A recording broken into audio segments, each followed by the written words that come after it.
Hey netizens, Welcome to sway me. So today we're going to be talking about sex before marriage. Mhm. And I know this is a hot topic because in today's society, There's a lot of divide, yes. as it is with everything else. So Yeah. we're gonna explore different sides of the story. Yep. Yeah. Everybody already know what sex is, Mhm. and it's really an activity that should be engaged in with two consenting adults. Right. Not teenagers, not preteens, adults. Right. So that's the first thing. Mhm. And then the second thing is that it's not supposed to be something that is, or based on some people's perspective, it's not supposed to be something that's frivolous. It's supposed to have meaning, and it's supposed to be, like a big commitment to somebody to cause you to want to have sex with them. And other people think it's just another Tuesday. Right.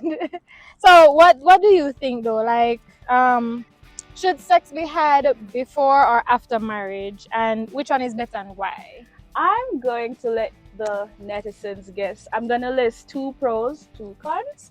You can do the same, and then afterwards, we're gonna say what our actual viewpoint is. Okay. All right, so a pro to waiting until marriage for sex is less chances of contracting an STD. That's my pro. And another pro would be if there should be a pregnancy, then you have a family unit there already in place, and you don't have to be like, the story already. 2 cons of waiting until marriage. Maybe you don't enjoy. I thought we said 1 pro and 1 con. We It's can 2 do pros 1 and 2. pro. All right, you can do 2 because I don't have 2. But go on talk. Maybe I'll find one. I'm just pulling some. Maybe I Alright. can find some. A but con could be your partner doesn't please you if you wait and you didn't test before. Another con would be if your partner doesn't have the same sex drive as you. Okay. I can see those and why you would pick those. For me, your pros were kind of shaky, but we're gonna talk about that a little later on. For me though, the pro, there's only 1 pro. The pro would be that if you're a Christian and you have religious beliefs and you grew up in a religious family and you're a religious person, then you would be following the guidelines of the Lord. So that would be my pro. And then the cons would be, like you said, all of those things. You might have different sex drive. The person might be a little single. You might not necessarily like the same things intimately, or might not be interested in doing the things that your partner would want, Right. to make that person satisfied. So those are some things that we could look at. Right. What's your actual view? My actual view is taste and buy. You understand me? Mommy, I know you might be watching this, but you cannot buy the Guinness without tasting it. So that's what's up. For me, I can't marry to somebody. I have to be physically attracted to the person, and it is based on that physical attraction that I'm going to be intimate with that person. So for me, I don't feel like I can not know what the person going to come with and then buy the puss in the bag, essentially, as Jamaican people would say. That is not a thing for me. I say try before you buy. I say wait until marriage. I think because I just believe that God knows what he was saying when he said wait until marriage. That's my viewpoint on that. So what if you get married to somebody and then the person is a little finger, like can't please you and don't know what to do with the tool that God gave him? Then are you gonna be patient enough to teach, or what if the tool is insufficient? Well,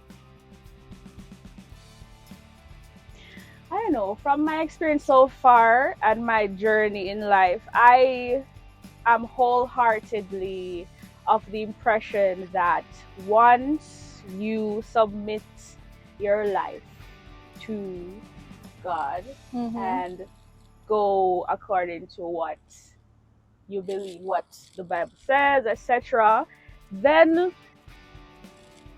I believe that God has us in mind. I think sex was made to be enjoyed. Otherwise, I think it would just be for procreation and there would be no orgasm, no G spot. But the nothing. Indians do that though. You know, Indian people just have sex to procreate. That's not my area of expertise. I'm talking about this right now. But what if you were born Indian though? Like, I wasn't. I cannot speak on it right now. no, but use the imagination. Okay. How do you think those people feel? Because this podcast is supposed to be like inclusive, right? Mhm. So I mean, for them, definitely sex before marriage is not a thing because it's I organized. mean, Their marriages are organized. I know, but in every culture, in every group, there are those people that The rebel them. I don't know if I want to call them rebel. I think people are calling them, I don't know what people are calling them, the free thinkers, people who Free don't spirit. subscribe to the status quo, that they just feel like, oh, I want to do this, so I'm going to do it. And I don't think anything is wrong with that. I think we need to live our experiences and go based off that. So I believe what I believe, but somebody might need to go through life and have their own experiences to draw their conclusion. So I'm not saying, listen to me. No, I'm not God. I'm just saying where I am now in life, that's how I see it. Okay, well, I mean, I respect that. You said something though that I wanted to talk a little bit about, but I can't quite remember what it was. Yeah. You said something about, I don't remember, but I'll bring it up back later on when it comes to my mind. It was very controversial, but I'll remember when I it soon. said, what about go with what the Bible says? No, that's not it. Oh. So yeah, I believe that the right thing to do is to not have sex before marriage. But in today's society, oh yeah, I remember what you said. No, you said something about it being safer in terms of protecting against STDs or something to that effect, right? I'm like, girl, no, because your husband that you're married to and you're loyal to can give you a STD just the same after you're married to him. That's true. So that, I think, is not even a factor. That's not a thing unless you're like super promiscuous and you don't have one partner. Then yeah, but I mean, for me, it's not like I'm going to endorse going around and having sex with all these guys. I feel like if you have a partner and you feel a certain way about him and you want to move forward That's with true. that relationship, it's okay Yeah. for you to indulge a little bit to kind of feel each other out to see what your likes and dislikes are before getting into something so like serious like marriage. Marriage is a big deal, yo. Like, I mean, I know a lot of people being married every day, divorcing every day. Some people married 3, 4, 5, 6 times. I'm like, I'm not trying to do that. Yeah. So You I want said, taste and buy. taste and buy. Taste the guinea, see if it is. Yeah, like if you go to the supermarket and you see some grapes, you're going to rub off one of them in your clothes or on your hand or something and taste the grape, right? Because you don't want to buy a whole bag of grape and then take it home and then all of them sour. I get your point there. Remarriage not hindering somebody from giving you a STD. I said that under the context that both partners, both husband and wife, are living that lifestyle that was ordained from what we read in the Bible. That's what I was talking about. Okay. Yeah. I know people are going to do what they want to do. You never know who somebody is as well. You might think you have the same belief, but in marriage, that person changes. And people, it's not even about change. People make mistakes. People are That human. is true. That is true. Sometimes the flesh is so strong and it's difficult. I mean, I'm not making an excuse, but the flesh is weak. And sometimes we end up doing stuff that we don't really want to do or we never plan to do. Right. And it just kind of happen, you know. That And is true. sometimes we have to give each other grace. But I'm just trying to say that it can happen within or without or outside of the marriage. That's true. I agree with that. I guess it comes down to, remember in our last episode, we talked about courting and dating. Mm-hmm. It ties into each other again to know the type of lifestyle you want to live with your partner. Mm-hmm. Yeah. Yeah. Have to be on the same page for sure. Right. Because, I mean, if, let's say you and I are dating and I want to have sex before marriage and you don't want to have sex before marriage, obviously it's not going to work. Mm-hmm. Obviously it's not going to work because we don't have the same beliefs. Yeah. And you're going to want to save yourself and be sacred, and I'm going to be like, but why we can't just do this, or why we can't just try that, Right. you know? And So- what if you started out having sex and then you decide, you know what, I don't want to do this anymore. Maybe that partner. I don't want to be the reason why we break up. All right, but I mean, I feel like that is even worse than starting out having sex before marriage. My reason for that is, why you gonna start something and then change it? Like, that's inconsistent. And in relationships, some things need to be consistent for the person to feel safe or secure. We're all on a learning journey. Persons change. Yeah, but why would you change to not having sex? Well, what would be the reasoning behind that? Mm-hmm. Well, Like if you change your life and give your life to the Lord and stuff like that, yeah. then get married. Because you want to abide by the Lord's rule. But that's one So partner we're badly. talking about. Why would one partner change their mind? What if the other partner who's already having sex and enjoying and content with life, what if they don't want to get married? Well, then he's not the right person for you, or you're not the Exactly. right person for them. You're saying, why would you change? They change for that reason. Change because they change their life to the Lord. Yeah, or any reason they so desire. People are allowed to change. I feel like that's shady though. Like, that's shady though. Shady, why? Because, like, all right, so we going out, we're having sex or whatever. We're not married, and then in the middle of it, you just want change, just so like. I feel like, dude, something's going on. Either you have another lady, or, I mean, I've you're- heard stories like that. either you have another lady who you enjoy the grip more, or maybe you like guys, or you change your life and give your life to the Lord. Those are the only three logical reasonings that I could see that make sense. I'm sure there are others because as humans, I feel like we're influenced by a lot of things. So Like what though? Talk, spill the beans. Spill the beans, netizens. You want to hear this, right? It could be anything. I don't think it's like three main reasons. Valid points you're making there, but maybe this person, I don't know, gets inspired or motivated to do something, and they're no longer interested in carnal activities. So maybe they want to Like run what? a marathon, they want to do a Okay. triathlon, something, and they're not focused on that, so they don't want to have sex.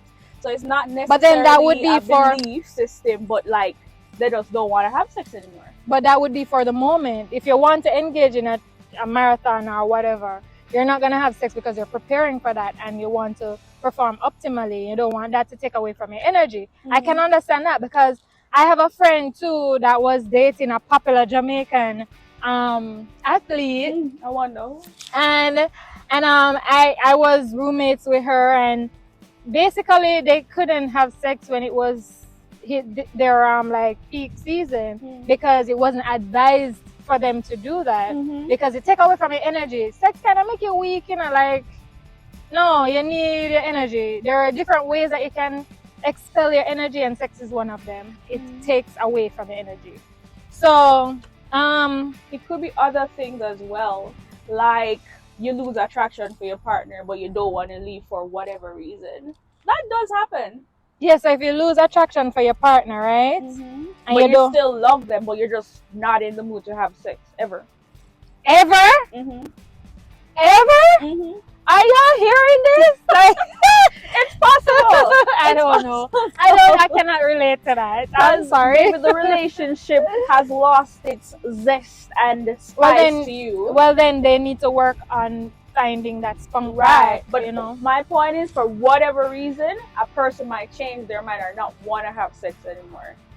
I feel like for me, if I'm dating somebody or if I'm with somebody before marriage or even after marriage and the person decide that, oh, I don't want to have sex anymore, and there's not a solid reason like you have ED It's hard to or believe. You're gonna it's not think. even a matter it's not even a matter of believing, but for me in my relationship I need to have the physical touch is one of my love languages. So for me I need that. I need to feel like I'm together with the person. That's a part of what being in a relationship is. It's not just emotional support and it's not just financial togetherness. It's more than that. It's physical too.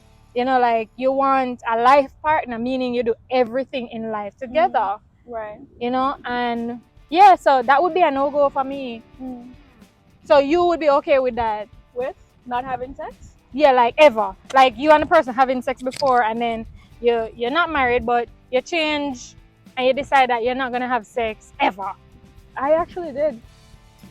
Before I met my husband, for months before I had decided, you know what, I'm not doing this anymore. Several times throughout my growth. No, I'm talking about a relation. You're in a relationship with somebody. Mean switch in the relationship? Yes, that's what we're talking about. Hello, follow. We're talking about sex before marriage. Yeah, we're talking about sex before marriage, but you raised the point about if the person within the relationship decides to no longer be interested in having sex with the partner, and you said for whatever reason, like if they're in a marathon or if they give their life to God. Well, I was suggesting that would be something that I would be understanding too, because you know that religion thing and Christianity thing to me means a lot, you know. But like for no reason, like as it's not ED, the person that's not interested in having carnal relations anymore, and they don't want to get married, then what are we doing? So would you be okay with that? That goes back to my question. If it's not for a innate reason or a spiritual reason, and you're not working towards marriage, that doesn't make sense to me, because I think that if you're dating, it's towards marriage. I brought up not having sex after already doing it in the relationship because you were talking about there are three main reasons why the person might be gay or get religious, and you said something else I don't remember. But yeah, that's where that line of thinking came from. Yeah, but randomly just deciding to not have sex anymore when you were already having sex, and it's not a case where you're going to get married and you're like, you know what, we're Christians, we shouldn't be doing this, we made the flesh take over, and let's just stop until we get married. Then that's a different thing. I can understand that. Or if the person have ED, which in any case maybe after a while at a certain age, let's say a person get ED, then we're gonna have to seek medical help to fix that problem. Yeah. Right? So there are cases where I can excuse that, but for no reason, just don't feel like having sex anymore. Like, no, brother, no. Okay, I get what you're saying. No, it has to be a reason that is logical for me, or else I'm gone. I'm gone, bro. Yeah, there needs to be a reason. Otherwise, what's that person you're with supposed to think? Yeah, it's not my brother. If there's no reason. It's not my daddy and it's not my brother. We're partners for a reason, and sex is one of them. You don't want to be hopping around having sex with everybody, so you have sex with your one partner that you want to build life with and you make your family with. After marriage. That's how I see it. Yeah. I mean, for me, when I was younger, I used to feel like, oh, actually, to be honest with you, like completely honest, I never really thought about marriage as a child. It was never something that I wanted to do. It was never something that I thought about. I never saw myself as a married person because it wasn't in my reality.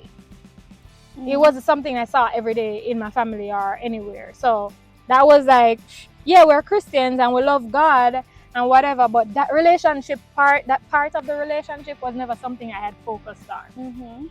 So as I grew older, I feel like I started to appreciate the the ability to be with one person, because it to me is important.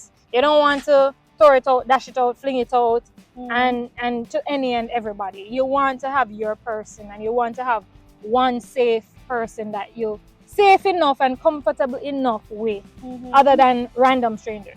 Right. So yes, sex before marriage is a thing, but I feel like not everybody is designed to be married either. That's true. Some people cannot be married. Some people cannot be loyal. Some people, they're just built differently and they struggle with loyalty. Some people, I believe that. So then why are you going to go into a marriage knowing that you can't be loyal? That's an area where the person would need healing from, Right. and a certain level of maturity to respect their partner if they so choose to get married. But yeah, if they realize that they're not at that stage yet, then of course no, don't. So you're hurt saying that they person. shouldn't have sex then? If I'm a type of person who, like, I know I can be loyal, or just hypothetically speaking, netizens, then why does that mean that I cannot have sex then? If I know that I can be loyal enough to marry to someone and be with one person for the rest of my life, does that mean I should not have sex? Well, if I'm going to answer based off my belief, then long story short, yes. So you shouldn't have sex? Yeah. Then that sounds logical to you? Yes. All right. We agree to disagree. We agree to disagree. Yeah. Ah. Because there are males as well as females who want that type of lifestyle. And that's on them. Like, if that's what they want, that's what they want. Some people don't want to be settled. They don't want a family. They just want to have fun in life and live and be free. And who am I to say don't do that when they are living their lives? That's how I feel. Let me elaborate on my answer there. I'm not that's my belief. Not everybody is going to believe what I believe. Absolutely. So of course people are going to live their lives. I don't think you should get arrested if you don't. It's a free world. We have free choice. Most times. We have free choice Most times. if we want to have sex before marriage or wait. It's your choice ultimately. What if you never get married in your whole life? You're just not going to ever experience sex? My belief, yes. This girl unreal. Like, Okay, I want to share something in this society. Yes. I want to share something. All right. So I understand that we all have flesh and the flesh is weak. We're going to want to experience certain things. And that's a part of what makes being a human interesting. Because there's always this push and pull. There's always forces at work where you're going to have to make a choice of who are you, what type of person you're going to be, and how you're going to move forward. My belief is we should have God at the center of our lives and go from there and try to get to know the Lord, etc., etc. I know everybody is not like that. I understand that people are going to do what they want to do, but based on what I've learned and read and come to understand, I think that God should be at the center, and then whatever you are told to do, you do what you need to do. Okay. I wasn't always like this, actually. Like, anybody. You sound very holy and very righteous. I and wasn't. Nothing is wrong with Nothing that. is wrong with but it. you probably can speak that way now because you're in a space where you don't have to be single. You know, you have your partner. That's not it, actually. I was single for many times where I chose not to have sex either. There were times. And where and I feel like that's the case with everybody. Right. But at this stage of my life, without a doubt, if I were to become single for any reason, I would also be celibate once again. That wasn't always the case, but Congratulations, you're so perfect. Now, I am far from perfect. Very far. I'm just saying, that's what I believe. And I think the world would be a much more simpler place if we all acted or believe like that. Let me not say believe. Yeah, but like everybody that. can't. It would be boring. Everybody can't believe the same thing. I don't think it will be boring because each day is a battle. Each day you're gonna have temptation to do something. Life would never be boring. But all I'm saying though is that All right, so your belief is not to have sex before marriage, and that's fine. Mm-hmm. I also believe that you shouldn't have sex before marriage. I just also think that for those who are interested in that lifestyle, they are free to make that choice. Yes, I and think we so. should allow them the liberty Yeah. to make their choices. Definitely. It's a free world. Yeah. Well, we're free. most times. That's a complicated statement. Most times. Huh. You're free to do what you want. You're free to believe what you want to believe. Mm-hmm. Yeah, let's talk a little bit about the historical perspectives though. Like, Mm-hmm. back in the day, How far it back? was 100 like, years. you know, like in the Elizabethan society, where women didn't really have much of a say, and women were supposed to be the housewives, the men were the breadwinners. It was the patriarchal society. People of a certain class, because not everybody had the luxury of being a housewife. Sometimes you have to clean, breastfeed other people's kids as a job. That was a job. Yeah, so it depends on your status as well. Yeah, but women, the point I'm making is women didn't go out there and were working to win bread. If you were broke and poor, you were working. If you were not like royalty kind of and work? stuff, cleaning, looking after other people's kids, the royalty, whoever has So, money to pay for that. Alright, let me ask you a question. Uh-huh. In the Elizabethan society, women stayed home with their father. If I'm remembering this correctly, because a long time I've been out of school for a hot minute. But the women would stay home with their fathers until they were courted by a man, right? Mm-hmm. So why would they be working though? Not them. Those were like the noble people, the royalty, the wealthy. There were another class of people. Who do you think were cooking, cleaning, looking after You the mean the babies? slaves? Not always slaves, but whoever working at that time. Alright, so you're Because- trying to say that those people, what are you trying to say about those people? I'm just saying not everybody stayed at home.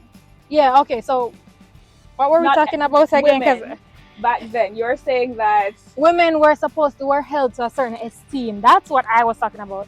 I wasn't really focusing on zoning in on what exactly the women were doing.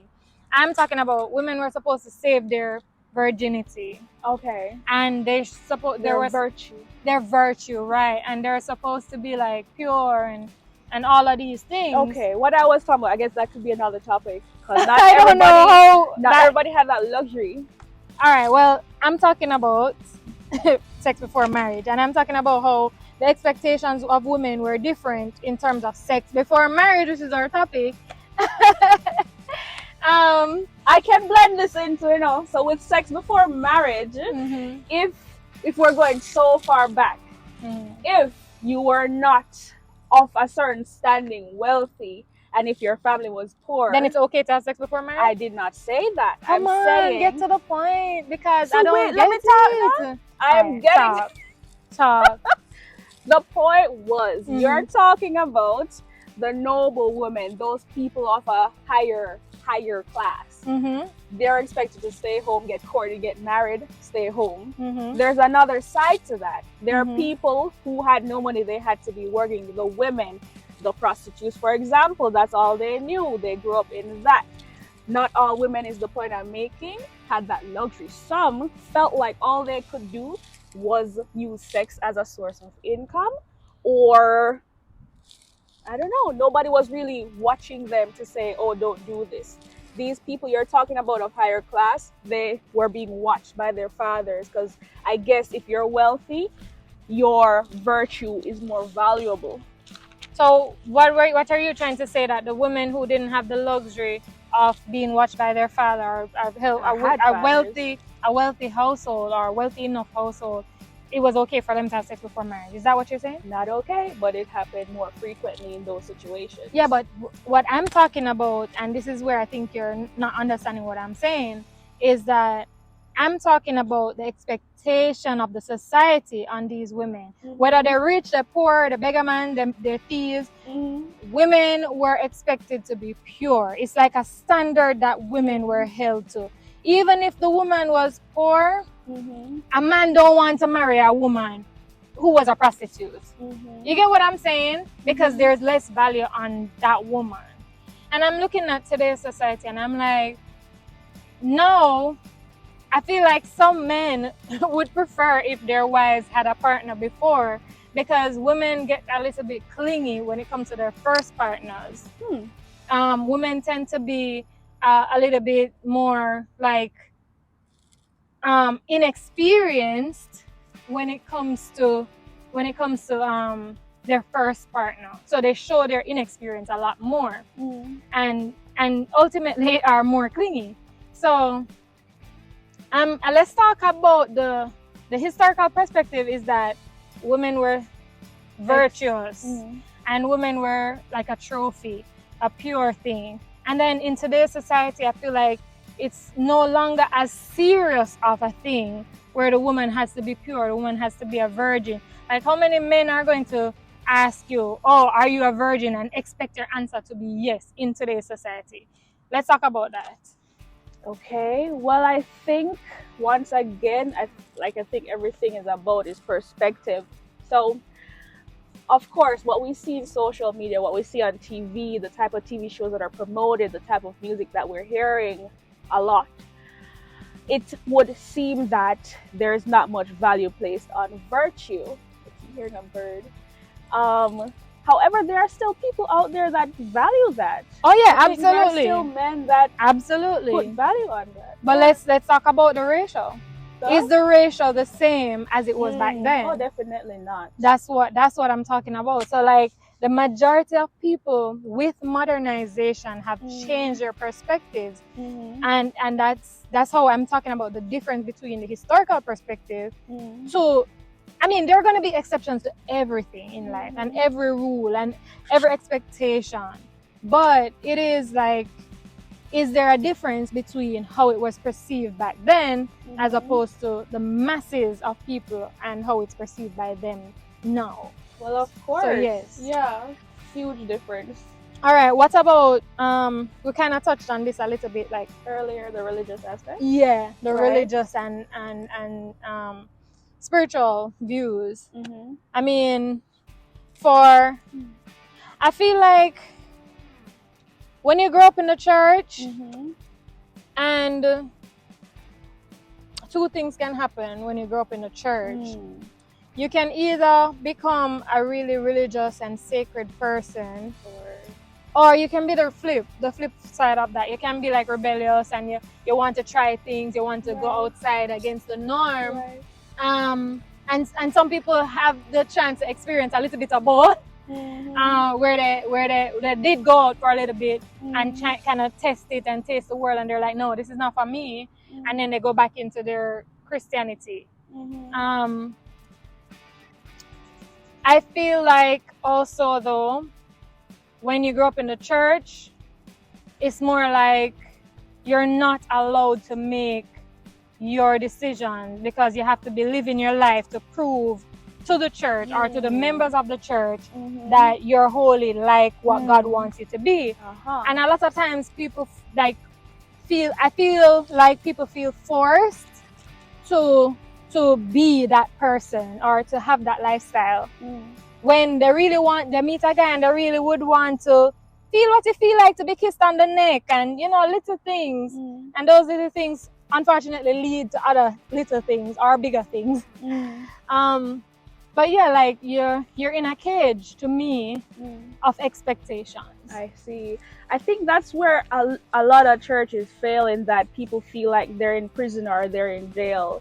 I don't feel like God's No, say it. No, you're right. I don't feel like God's intention. I don't feel like God's intention is for people to be forced, because again, there is free will. You can do whatever you want. If you choose to seek out the Lord, then you have your relationship with Him. I feel like a lot of churches create their own rules and laws that are nowhere to be seen in the Bible. So I feel like instead of somebody feeling like they're in jail or they're not allowed to date, for example, I'm not saying date means having sex, but not allowed to like experience things, only church and home. I feel like people would have a better relationship with the Lord if they were allowed to see that it's not a jail. Yeah, but how do they get to see that it's not a jail if the religious perspective is that this is what you must do or else you're going to hell? I started by saying that's where the church fails. It shouldn't be like that. Okay, so it shouldn't be like that. Got you. Yeah. All right. I remember growing up and, you know, like, I couldn't ever tell my mom that I had a boyfriend. Like, that was taboo in my household. And I feel like even something as simple as that, it wasn't even sex, it was just innocence. And even though sometimes those innocent things can lead to other things, Right. I mean, it was like a taboo, it was a no-no that could never happen.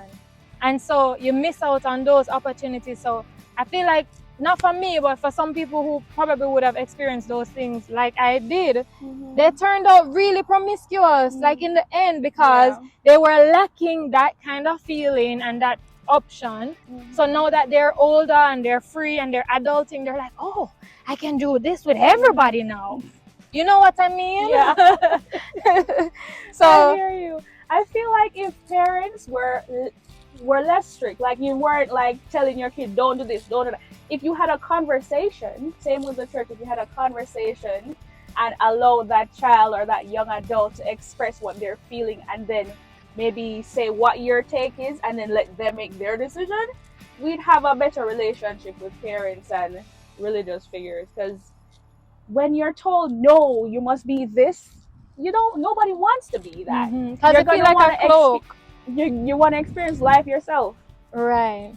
So yeah, so the whole religious thing is a hot topic. I want you you guys to comment below and tell us what you feel about the whole religious aspect of sex before marriage, because I feel like that's like one of the main things why a lot of people rush into marriages too, because they want to have sex and the church said they can't have sex until they are married, and so they rush into these marriages because they want to have sex. And I don't think that's a good reason. I don't think that's a good reason either.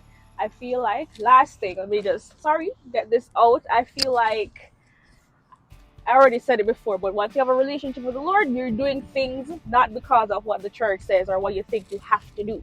Just live, man. All right, and then life has to be so rigid. The last thing that we want to talk about is like we want to see what the what the netizens have to say. You know, we always have to bring you guys in and kind of see where your head's at and, you know, what you're interested in. So we're gonna pull up like what you guys have been saying on the net to see you know, what are your views on sex before marriage, or what are your experiences and stories that you have to share with us, and we'll talk a little bit about that, and that should be what we're doing today, and that should be it. Okay, yeah. So can you pull up something in somewhere out there? Okay. Somewhere in the world. Somewhere out there on the World Wide Web. Okay, so first thing I found was, this person says, both my husband and I waited until our wedding night to have sex for the first time ever due to religious reasons. It was uncomfortable and we ended up not going through with it, and I cried afterwards. Our first time was technically a few days into our honeymoon. I don't regret waiting at all. I think about my experience and how I felt when it didn't work or wasn't like how the media portrayed itself to be. I would have done that with some random high school guy I was dating, or someone who wasn't mature enough to care about me and my needs. It probably would have wrecked me. So this person is saying she don't regret waiting. That's not necessarily true either, because she's saying that she might have done it with somebody who was a random high school sweetheart or whatever. But there are people who have had sex before marriage for the first time. They're married now, they have their family, they're together still. So, I mean, it's just different for everybody. Everybody's experience is different, you know? So, yeah, congratulations that you liked it and you waited. That's commendable, especially in today's society. So, yeah, definitely good. Good for them. My husband and I decided about 8 months into a relationship that we would not have sex anymore until we were married. We got married about 2 years later. It made us closer, and we are able to be emotionally intimate without sex. but it has taken us a long time to come back together sexually since marriage because we're comfortable without it. It can be frustrating at times, but I'm glad we did it. So it's hard to find the groove back after stopping for this couple. I can see how that can happen. Yeah, but what do you have to say about it? Good for, I don't know the reason why, so I cannot comment. But they stopped 8 months into the relationship. That takes a lot of willpower, is what I can say. After marriage, it's harder to continue for them, though. I think after getting to know themselves again in that way, then they'll get back into the groove. Maybe it will be more intimate, more special than before. Getting to know themselves in that way, meaning what? Meaning they'll get to explore or know each other's bodies again. Oh, got you. Yeah. Okay. What do you think? I mean, I feel like good for them. Mm-hmm. But I feel like if 8 months into my relationship with a guy, he decides that he doesn't want to have sex, and like I said earlier, he doesn't have any excuse or any explanation, then that's a no-go for me, and I'm out. But if it's a reason, like we both decide to give our lives to the Lord and we're changing our lifestyle, the way we do things, then okay. So it all depends on the situation. Right. Ultimately, sex before marriage, my final take on that is that it is not the best thing to do. But I'm not going to chastise anybody for their choice because this is a free country, and I'm not the one that's answering to God for them, and they're not going to answer for me. One more. This one seems interesting. Yeah. This person, quite different from the others. This person says, I do regret waiting. We met quite young at 21 or so, got married at 28. And by then, stamina, horniness, and erections didn't quite work the same as they would have before. Honestly, just enjoy your youth and enjoy the gifts your body gives you to excel at sex while you can. It only gets worse from there. Ooh. Okay, that's their experience. What can I say? I don't know if I've been swayed though. I haven't been swayed. I'm still firm on what I came in here thinking. What about you guys? Have you been swayed? Comment below. Thank you guys for tuning in. See you again on the next episode of Sway Me. Bye.